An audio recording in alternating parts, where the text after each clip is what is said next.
የምታብሱለት ረሃቡን የምታስተግሱለት አንድ ምስኪን አላችሁ አንድ ክርስቶስ አላችሁ አጠገባችሁ ለልጃችሁ ብቻ ከምታስቡ ጨመር አርጋችሁ ለአንድ ደሃ ታስባላችሁ ለምሮ ቤንዚል የምትስበው አልኩት አንድ በርዶኛል እንዲሞቀኝ ይባል ለብርድ ብለው ይጀምሩታል አኮራምቶ ግን ጥሏቸዋል በቃ ቱቦ መንገድ ሲሰራ እኔ ዛሬ 10 ዓመት አንድ ምስኪን ጠይቄዋለሁ ምንድነው ደስ የሚል በክረምት መንገድ ሲቆፈር አቤት ደስ እንደሚለኝ እንዴ አንተ ደግሞ ከመንገድ ጋር ምን አገናኛ አልኩት መሐንዲስ አይደለ እንዴ አላወቅም ጋሼ ቱቦ እኮ ይመጣል እና ቱቦስ ማደሪያ ይሆነናል ቀላል መስሏል እንዴ ቀና ስንል ፍሎሩ አለኝ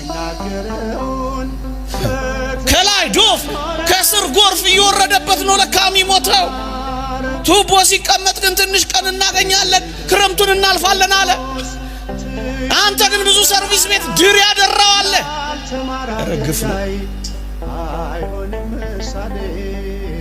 አንድ ደሃ ምትጎበኝ በቃ ብዙ እኮ አይደለም ጥቂት እንደው የእውነት ማውገዜ አይደለም ፍርደኛ መሆኔ አይደለም አማረብኝ ብዬ መድረክ ስላገኘው አንዳንዶችን ማሳፈር ፈልጌ አይደለም እግዚአብሔር ያውቀዋል የኛ መኪና አቡጀዲ ልብስ አላት ልብስ የሌለው ሰው ስንት አያውቀውም ጌታ ቁም ሳጥናችን በቅያሪ ልብስ ተጨናንቋል ለክርስቲያን እንደሚገባ በመጠን መኖር አቅቶን በጣም ተሽከርካሪዎችና ጌጠኞች ሆነናል አንድ ምስኪን ደሃ ግን በጥቂት ዓመታት እንኳን አንድ ልብስ አያገኝ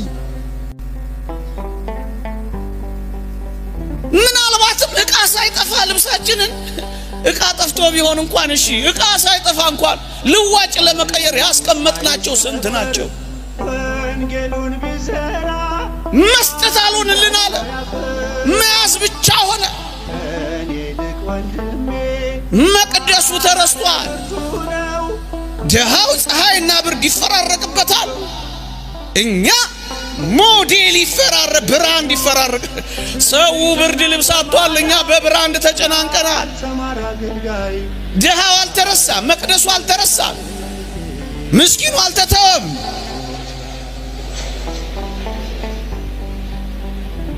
ደሃው ከዋናው ማዕድ ላይ ተገፍትሯል እኛ በአንድ ማዕድ እንኳን ሳይቀር 3 ዲሾች ተክለናል ስታርተር ሜን ዲሽ ከዛ ደግሞ ሶስተኛው ምንድን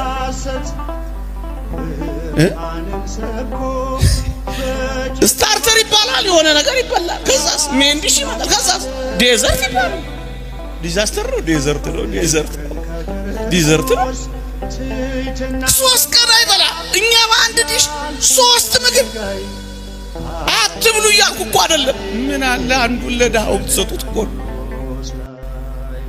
ይታለች ወንጌል ይታለች ክርስትና ይታለ ዳውን ማሰብ ይታለ ምስኪኑን ማሰብ ምእመናን እንደ ሊቅን ይላል ክርስቶስ በረሃብ ምክንያት በሞት ከተቃረበ ይላል በጌጣጌጥ ያሸበረቀው ማንነት ላንተ ምንድነው ይላል ክርስቶስ እኮ በረሃብ ምክንያት ለሞት ተቃርቧል ያውም በዚህ ዘመን ኑሮ በአስቸጋሪ ሁኔታ በተወደደበት ምን በላ ምን ጠጣ ያለ ሰው በሚያስብበት እንኳን ያለው እንኳን የሌለው ያለው እንኳን እንዴት ቀን እንደሚገፋ በተጨነቀበት ኑሮ አስማትና ተአምር በሆነበት በጸጋ ስጦታው ራሱን ከካበ ዙሩን ማክረር እንጂ ማቅለል ለዓለማችን ባልሆነበት በዚህ ዘመን እንደ ክርስቲያኖች ሊተሳሰብ የሚገባ ይኖር ይሆን ብዙዎች ተስፋ እየቆረጡ በጣም ብዙዎች ተስፋ እየቆረጡ ታዲያ የረሳናቸው እንተዋወሳ የዚህ ትምህርት ዓላማ እሱ ብቻ ሌላ አይደለም እንድንጎራረስ በጥንቷ ቤተክርስቲያን ታሪክ ልንገራችሁ በዕለተ ሰንበት ሁሉ ጊዜ የገንዘብ ማዋጣት ይደረግ ነበር በዕለተ ሰንበት ከዛስ ለድሆች ይከፋፈል ነበር የገንዘብ መዋጫችን የታለ አለ የለም እስኪ ሰብሰብ በሉና ምንጣፍ የምታነጥፉ ሰዎች አሁን ይቀየርና ምንጣፉ ሚኑር፣ ግን ደግሞ ሐሳባችን ቀየር ብለን ለዚህ ለምስኪን ድሃ ጎዝጉዙለት እንዲበላ። የሚራቡትን በቤት ቁጥር አውጥታችሁ እስኪ ሰብሰብ ብላችሁ ልባም እናቶች ትንንሽ አገልግል እያያዛችሁ እስኪ ተጎራረሱ። ልባም ወጣቶች እስኪ ይህንን አድርጉ፣ ተዉት። ለድሃ የሚሰጥ ለእግዚአብሔር ያበድራል ነው የሚለው መጽሐፍ ቅዱስ። ለእግዚአብሔር አበዳሪዎቹን እስኪ ስራ ስሩ። ክርስቶስ በረሃብ ምክንያት ለሞት ከተቃረበ የኛ መሽቀርቀር ምንድነው? በልክና በመጠን እንኑር ነው ዓላማው። አትልበሱ አይመርባችሁ እያልኩ አይደለም። በልኩ በመጠን ኑሩ አይልም ወንጌላችን? በመጠን ለምንድን ነው ሌሎቹንም እንዴ አታውቅም? እንደ አውሮፓውያን ለውሻ እኮ በአመት 8 ቢሊዮን ዶላር እኮ ነው ለውሻ ምግብ የሚያወጡት። ታዲያስ እነሱን ወቀስሽ? እኛስ ለተኩሳችን፣ ለጥፍር መሞረጃችን፣ ለዚህ አስደናቂ ዊጋችን አይኑር። እንደዚህ ምንም አይመርባችሁ እኮ። በመጠን አይሆንም፣ በልክ አይሆንም። እግዚአብሔር ይወደዋል ይሄን ያህል ብዙ ሰውነታችንና አካላችን ላይ ኢንቨስት ማድረግ፣ ትልቅ ፋብሪካ መገንባት እስኪመስል ድረስ።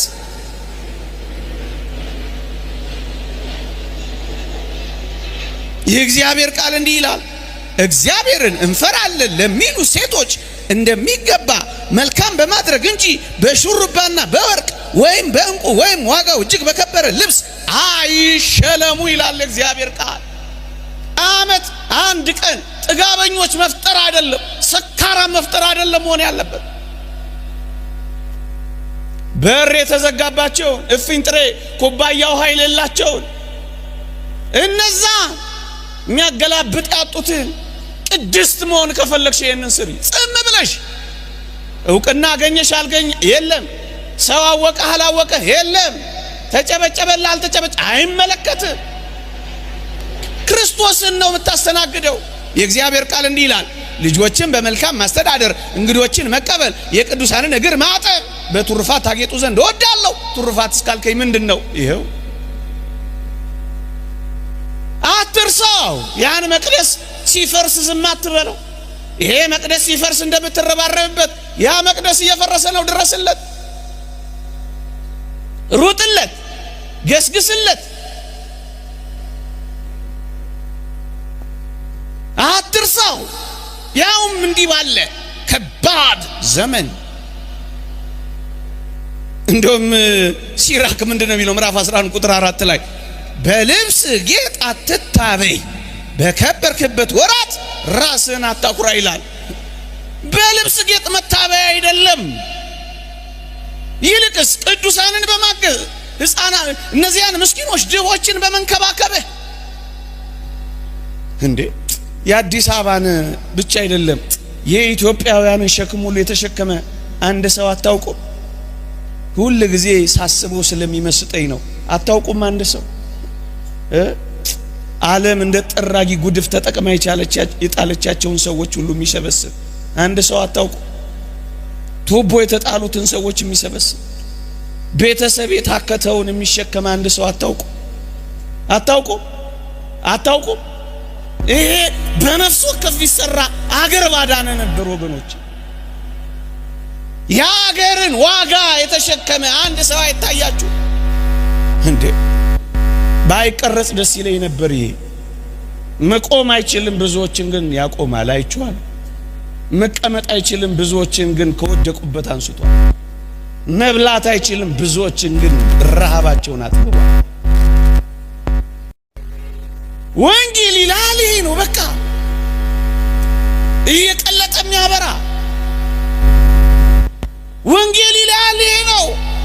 እያካፈለ አይደለም፣ የሌለውን እንኳን የሚሰጥ ወንጌል ይልሃል ይሄ ነው። ይሄን ኑርበት ጥቂት